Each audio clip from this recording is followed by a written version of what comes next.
Basically we just did all the lead nurture and all the admin work for gym owners remotely, and that has been a major success. And then just earlier this year, we launched the sister company, Remote Reinforcements, where it's more broad. We're not just saying we work with gyms, we work with any industry, realtors, home services, marketing agencies, and basically we'll plug VAs into your business at a low cost, and then just get rid of all the busy work that most business owners don't like to do, and that they can pass off to somebody for $6 an hour, say, and then they can be freed up.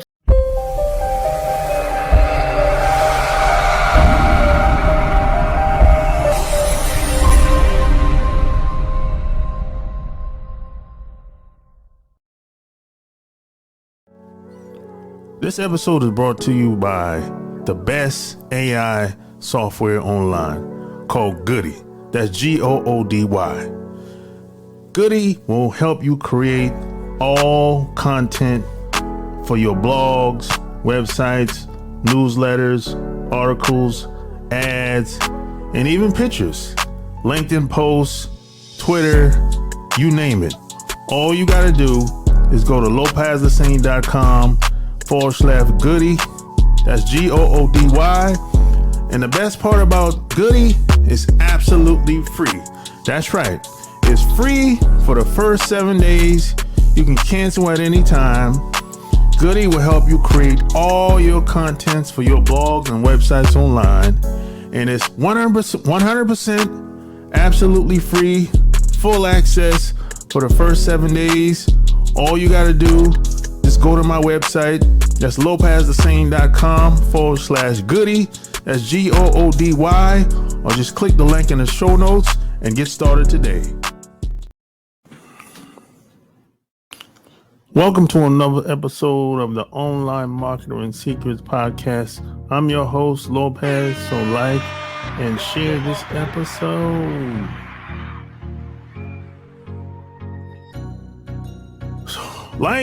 Share this episode. Any questions, any topic, any guests you would like me to bring on, send your emails at support@kingofcashflowwebsites.com or just click the link below. I want to hear your feedback. I want to hear what you think, any concerns, any help you might need when it comes to promoting your product and services. I got you covered. So send your emails at support@kingofcashflowwebsites.com or just click the link below or in the show notes. So with that being said, I have another special guest today. I have a treat for you today. If you ever wanted to start a gym or thought about, starting a gym, this is the show for you today, because my guest has done exactly that. Not only has he started one gym, two gyms, he started 6 gyms in 6 years. That's right. He started 6 gyms in 6 years. He owns not one 7-figure business, but 2 7-figure business. And not only that, he went on to start a VA placement agencies where he helps business owners with almost any type of business problem you can ever think of, online and offline. So this conversation is going to be a treat, especially if you ever thought about starting a gym or starting VA placement agency. My special guest today is Dustin Bogle. Welcome to the show. So, where you from? So I am actually originally from California, and I moved to Dallas, Texas just 3 years ago, and born and raised California, man. So yeah, that's kind of where the whole journey began. Not only fitness, business, just like everything kind of like branched out of there. So now, called Dallas home. Nice. Yeah, I've been down there, Dallas, like 4 months ago. Nice place, you know? Yeah. So how'd you get into fitness? So funny story, I actually was overweight as a teenager. I was 260 pounds. I'm a tall guy. I'm 6'2.5". So like I wear it really well. People wouldn't call me obese if they saw me, but like I was a hefty dude. And so actually a guy sitting behind me tapped me on the shoulder and he said, "Hey man, I go to the gym every day. Do you want to come with me?" And he could kind of tell I was a loner and I was quiet and I was like kind of introverted. And so we went to the gym and we hit chest, which I think gets any guy addicted to the gym. And from that day forward, I just committed to going with him every day. And I dropped 60 pounds of body fat. I got from 260 to 200. I had visible abs, defined arms. And I was like, holy cow, like this is life-changing. And it gave me so much confidence that at that day, I decided I wanted to go into the fitness business and help people get healthy and fit. And kind of was my entry point into business because it was something that I knew after I did it to myself, I knew I could teach other people to do it as well. Oh man, something so drastic, weight loss, especially where a lot of people struggle with. I could see why you would go in that direction, So how did you do that? How did it was strength training. Like when, again, I was 17, 18. So your hormones are like on fire. And so if you just apply the right stimulus to it, which is strength training and eating more protein, you'll get fast results. Now, that doesn't mean, people who are 20, 30, 40 should just throw in the towel and call it quits. But essentially you are losing 4% muscle mass every year that you don't put resistance on your muscles. And so it could be weights, it could be push-ups, it could be going in a pool and pushing the water around. But basically, you are going to lose muscle year after year after year. So what people get wrong is they think when they're 40 that the clock has now started to work against them and that their metabolism slowed down because they're now 40. When that's actually a misconception. It's because it's a compounding effect of muscle loss over the years. If you lose 4% a year and you don't work out from 20 to 40, how much muscle have you lost over 2 decades? That's why people see their metabolism slow down when they get older. So that's what I did, was resistance training and high protein diet. And that's basically what I taught my clients. And then I went on to open 6 gyms over 6 years in Southern California. And the reason we got people crazy results was because we put them through that same protocol, like get resistance on your muscles, eat lots of protein, the fat is going to melt off. Nice. So wait a minute. So what made you want to open a gym? Because that's very competitive. Yeah. Oh, dude. And California, I would argue, is the most competitive place in the world to open a gym. So my ramp up was first, because I had no money, I went to people's homes. And so I would go into their home and bring dumbbells and I would train them in their living room, their garage, whatever. And I quickly realized this sucks. Like, I'm driving all around town. I'm not making a lot of money. I thought the convenience would help me fill up my calendar, but it's like they were all scattered and I didn't have a full work shift like normal people do. Then I went and I said, well, I'm going to charge less if they come to me. So I started doing small group sessions in my 3-car garage. I converted into like a badass gym. I got all kinds of cool equipment. And so now we're training in my garage in groups of 4 or 6. And now I'm making more money, but the weather is working against me. When it's hot, my garage is cooking. And when it's cold, we can see our breath while we're working out. And so people are like, man, I wish you could get your own spot and we can get out of the elements. So I started looking around town and I found this space for lease that wasn't too much. It was like 1,200 square feet. And I was like, okay, I can bite off that, rent. Let's do it. And so I went and opened a gym. And, to be honest, I was in a low income area. Like the annual household income was $40K a year. It wasn't like a wealthy place. And so I did group training at a pretty low price. It was $120 a month and you could get unlimited boot camp sessions with me. And I was running 7 to 8 sessions a day. So you just anytime you want, but I'm grinding myself physically, doing these things back to back, session after session after session. And so eventually got out of that, hired my first coach to own one block. You know, they did the mornings and I did the evenings, so I can sell and I can market. And I had to start learning those skills. And then I eventually hired another coach to run the evening block. And then I was freed up and I could do nothing but marketing and sales. And that's where we really started skyrocketing. And I was able to go on and open more. And I developed a big grand opening strategy where every gym I opened, I had 200 to 300 members from day one. So we were cash flow positive from day one.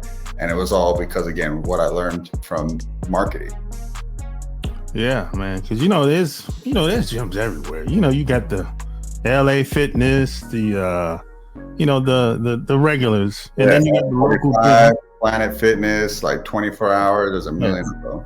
Yeah, I mean, like I be trying to. Sometimes I wonder how do they stay open, because most of them are about the same. The bigger ones, they have the pools and the hot tubs and the extracurricular activities or whatever, but most gyms that I see are the same. So I'm like, how do they even stay open? How do they, and most people are, they're doing the same thing. Yeah, it's a tough business, man. I won't lie. And to be honest, there's probably a lot of gym owners out there that you drive by that gym and I can almost guarantee they're struggling. Like they don't make a lot of money, and it was a hard business that, I had to learn. But the gift that you get from anything you do hard is that it's kind of this boot camp for you to learn the skills you need to be excellent. And so when I took what I learned in fitness and I applied it to a non-fitness industry, it was like lights out. I was like, oh my God, this industry is so easy. Like I'm crushing it. And it was because I was like built into such a difficult industry that when you go to, I want to say anything is like easy, but like there's not so many moving parts. It's not such a difficult sell, because when you are selling people fitness, you are selling them something they don't really want to do. People don't really want to get sweaty. They don't want to be sore. They don't want to give up their sugary food. So it is a hard sell to change this person's habits, where if my plumbing is busted, I want this. I want to pay you. I want you my pipe fixed, come over here now and I'll pay you happily. And that's a different type of customer. When someone's happy to pay you money and when someone's fighting you for their money, I had to learn that. And I didn't think about that when I got into fitness. I just did what I loved because I loved fitness and it changed my life. But as I went through years of it, I was like, man, why is this so hard to sell? And I got a buddy doing roofing and I got a buddy with, an ice cream shop, and like these guys are crushing it. It's like, oh, because they are taking money from people that want to pay them. People don't want to pay me. I have to convince them they want to pay me. Yeah, but there is a lot of struggling gyms, just, again, being honest. And so the ones that do learn the game can be very successful and amass wealth. But there's a lot who don't learn it and they get stuck in the same place for a long time. Yeah. So how'd you learn marketing? So when I got into it, man, like Facebook ads just came out. And so I was hearing about it. A lot of other gym owners I talked to said, hey, you should try it out, give it a shot. I actually really enjoyed writing for my local newspaper. I was lucky enough to talk to them and they gave me a local column where I could write a fitness and health piece every week. And that kept my phone ringing, to be honest. Like people kind of like, throw shade at these old school ways of marketing. But man, that grew my gym for a while. Like just giving them, every Thursday I had to submit an article and I put my phone number at the bottom and I got a steady amount of calls from that. And then I would post on social media and I didn't know what that was, organic, marketing, but people found me, they friended me and they would come and check out the gym. And then I started putting money into paid marketing when I learned about Facebook ads. And that's when it was like cheap. I was getting leads for $1 or less per lead. And people were buying on the page. They didn't need any lead nurture. You just give them a link and they would self-check out and then show up the next day. And it was like, oh my God, this is the easiest thing ever. And that's why I went on to open 6 gyms in 6 years, because I got in those early stages. So one thing I always urge marketers to do is like a new platform comes out, at least give it a test drive, see what can happen there, because it's always served me well to get to a platform early on and beat everybody to it. And really, dude, it was no mentor, no course, no book. It was just doing it, just playing with it and learning and paying attention to what got people's attention and what didn't, and putting new stuff up. And I think I just did so many repetitions. That's how I learned that skill. Yeah, that's great, man. Sometimes experience is the best teacher, man. It might be It might be bumpy around along the ride, but you learn eventually if you just keep moving. Yes. Yeah. So opening a gym was your first business. You never tried anything else online or offline? No, that was my first business. And then, I sold a few of them before COVID, not knowing that was coming and what a huge blow that would make to the industry. But it was around that time I was starting to get the itch to try online business, because the hindrance of a brick and mortar is you can only market it into this small little bubble, like this little 5-mile bubble around your gym. People aren't going to drive farther than that for the gym. So I was like, man, if I learn all this stuff around selling locally, imagine my marketing superpowers to a nationwide audience, what I could sell around the world. Like, oh my God. So that just got me more and more excited. And one of the things I did in my gym that was kind of a trailblazer, and I don't say that lightly, because I don't like it when people kind of say I was the first one to do this, but I honestly don't know someone else was doing this. I had VAs in my gym in 2016 doing my lead nurture, doing my admin, and basically put them into my business pretty quick, when a lot of times people were skeptical and didn't trust someone doing, lead nurture or admin that they didn't see in their gym. Like, gym owners like to see their team physically. And I guess I was just like a little bit more forward thinking. I was ready to have remote team members. So I was doing that since 2016. And then when COVID hit, I'm just rocking and rolling with VAs. And then I was telling all these owners for years, you should do it. You save money on labor. When you're needing people to work late at night, it's just early morning for them. So it's a very easy trade. And they're like, no, I don't like that. And then COVID hit, and all these owners started calling me saying, I need someone to do sales remotely. We can't go into the gym. How did you find one? How do you trust them? How do you train them? Like, yada, yada.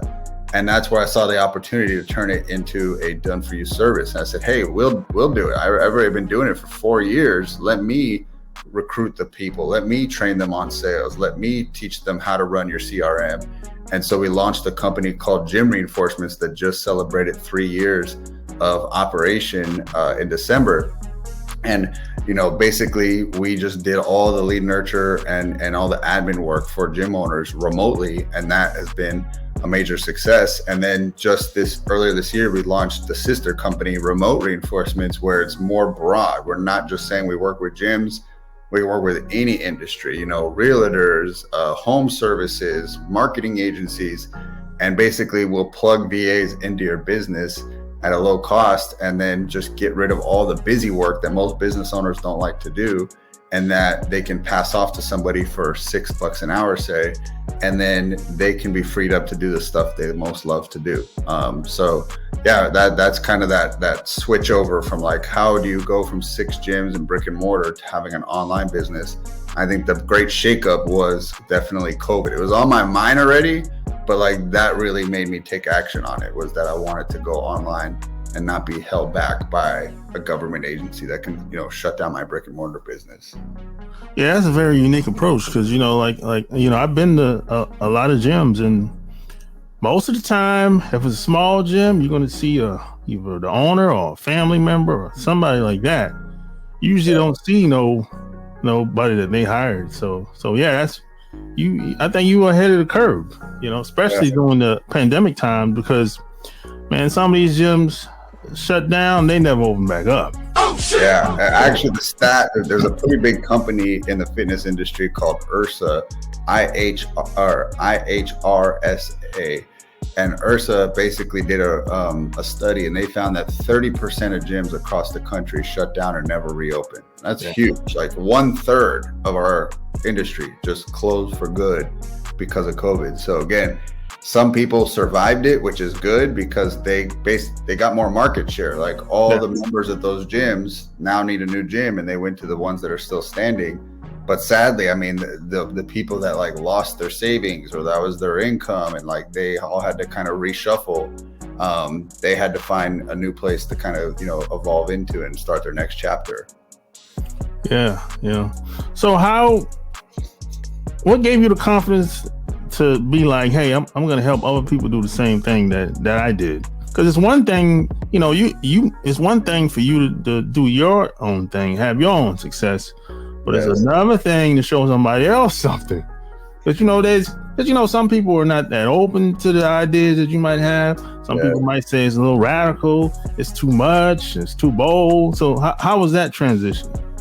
Yeah, I think for me, I wanted my next challenge. I felt like I conquered the how to train a person to lose fat and all the fitness tips, and really got it down to just the simple things you need to do. You need resistance training, you need, a high protein diet, and you need to get your sleep. That's it. If anybody wants to live for a long time and be healthy, fit, and lean, that's the three things. So there wasn't really anything challenging me in that sector of my life, and I was ready to go to my next chapter. And so I wanted to go from B to C to B to B, and I wanted to help other business owners. And you're right, I could have just stayed in my little zone and just did my own thing. But what I really wanted to do was when you feel really excited about something, you want to share it with the world, and that's how I felt with fitness. I was I want everybody to get fit. And then I got VAs, and I was I want everybody to have VAs because it's a game changer. And as a business owner, you only got a couple choices. It's I'm going to raise the top line and bring in more revenue, or I'm going to improve the bottom line and I'm going to just find ways to become more profitable. I'm going to cut expenses. I can, if I can hire cheaper labor, I can get it done quicker. I can consolidate.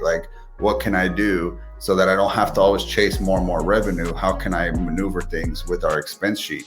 And so that's what I got excited, because a lot of times people would throw shade and say, oh, the low skilled workers, if you're hiring overseas, they can't match US talent. But I also find a lot of times US talent is overpaid and lazy. And so they're getting $60K a year and then they don't want to do nothing. And it's they're oh, I'm not going to work hard till you pay me $100K. It's all right, you're out, and it's it's one of those things that people got to change their mindset. They say, when I get paid, then I'll work hard. And it's no, you got to work hard and then you get paid. And one of the things I love about the Filipino culture is they are some of the hardest working people. Yeah. Our working hours that we want, that's the midnight. It's graveyard for them. Yeah. And they're up and they're doing it because they got families to feed, and they want to grind and they want that opportunity. So I see that in them, and it's really rewarding for me to give it to them. So that's something that, again, is the why behind it. Yeah. So you published a book. Yes. So how did that come about? Yeah, after collecting, again, I got certified as a trainer, man, in 2004. So now I'm coming up on 20 years in the industry. When you do something that long, you probably collected a lot of tips, strategies, and best practices. So I put it in my book, Reinforce Your Gym. It's on Amazon. And basically, I put together three main sections. It's marketing, which we're here talking about, and how to amplify your marketing. It's sales, how to get more sales. That's hiding in your gym and you don't even recognize it. And then it's leadership. How do you develop yourself and your team so that you can really step away from the day-to-day and have them be the main operators and you can truly be the owner? So those are the three sections in the book. And it was not easy. In addition to running businesses and then trying to find the time to write a book, it was definitely a grind. But it was worth it at the end to have it out. And then it hit bestseller on Amazon, which is really cool. And so, I also tell people, even if you're not a gym owner, that might sound like a very niche title, and it is, but you can still read it and ask yourself, how does this apply to my business? And there's definitely some takeaways in there for everybody. Yeah. So I guess, in a perfect world, who's your ideal client? Is it startups, or is it gym owners that's struggling, or is it maybe it could be a gym owner that's doing well, they want to do better? So who's your ideal client? It's definitely, there's two main people that I like working with. Definitely gym owners. They have to be at $20K a month for us to be able to have enough ability to help them. If they're just starting their gym, we're probably not going to be able to do a whole lot for them. It's basically, like you said, they're doing good and they want to go to excellent. So they got to be at least $20K a month in revenue as a gym owner. But in terms of plugging in, VAs to just non-fitness businesses, I think my favorite is just online companies. We tried a lot of other in-person types of businesses, chiropractors, home services like HVAC, plumbing, things like that. I don't know what it is, but I just keep running into this mindset that in-person businesses only want to hire in-person employees. They have a hard time having hybrid staff where some is in person and some is remote. And so that mindset is what blocks us from being able to help them, where online companies are used to having online staff. Their whole staff is online. Their meetings are on Zoom. They're not in a conference room. So we love working with online companies, usually doing anywhere from 10,000 a month up to 100,000 a month is kind of our sweet spot. And basically we like coming in and relieving them of payroll and relieving them of low-level tasks. Like we basically go through a full audit. We have a checklist of over 70 things that we can do well. And we just see who can we help? It's like sometimes it is the owner, sometimes it's the right-hand person, sometimes it's frontline staff. And you're just looking at your team and, asking yourself, how can I get more out of my highest paid team member? Instead of hiring more and more staff and adding more team member, more payroll, what if I bring in relief for them that's taking away the stuff that slows them down from their highest level tasks, right? So like a salesperson, you want them on more phones, you want them doing more texting, but when they have to stop and put the sale they made into the data entry, into the CRM, and they have to write out all the details and the notes from the call, like they're not making the business money, and they're basically a high cost data entry person. So you want them to have a right-hand person that takes what was done on that call and they go put it into the CRM and they save that salesperson a ton of money. So it's not always a CEO. We love giving them an executive assistant, but the rest of the staff can get an admin assistant and just free them up from just data entry, busy work, chasing down past dues, managing calendars, managing inbox, like all this stuff that someone has to do, but it probably shouldn't be the highest paid person on the team doing it. So that's who we like to help. That's great, man. Hey, I might need your services one day. Let's chat, man. I never know what I'm going to get into, in the future. I just never know, man. Yeah. But I'm glad you broke that down, because a lot of people, when people say they need a VA, it's usually something kind of broad, like do some paperwork or try to get leads online, or just make follow-up phone calls. Mm-hmm. It's usually something kind of simple, but you said you have 100 checklists, so that's pretty thorough. I like that. Yes, everything from like travel arrangements to finance, which could be sending invoices to past due people, putting data in for the salespeople, managing your calendar. Again, like, do you have to put in that meeting and add it to your calendar? Nope, somebody else can do it. And basically we even teach the team how to work with them, because that's like a new thing. Like, I never had an assistant. How do I work with this person? The easiest is literally just like voice shots all day.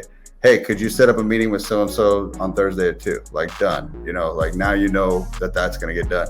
Hey, could you send an invoice to this person for $500? Like, done. And so there's like, imagine if you could just voice shot everything going on in your head, like how much more you could get done. We say it's like literally attaching the Iron Man suit to the CEO. Like it's a amplified version of you. You have your assistant that's going to crush it for you. And, basically like take you and multiply you, which is what every business owner wants. They want multiple versions of themselves. So, yeah. Gotcha. So if people wanted to work with you and reach out, where would they go to? Yeah, I'd say the number one place would be remotereinforcements.com if you want a VA, and then message me on Instagram, at Dustin Bogle. And, I answer all my own DMs, so you're not getting a VA, because that's not what the people think was. Is your VA answering it? No. Like, that's the one that I check. So message me on Instagram, and then remotereinforcements.com. There you have it. All links will be found in the show notes. Share this episode. Tell me what you think below. Until next time, we're out. Peace. I'm just keeping it. Give them something, they give them something, they. If they're tired of being stressed out and been depressed about it,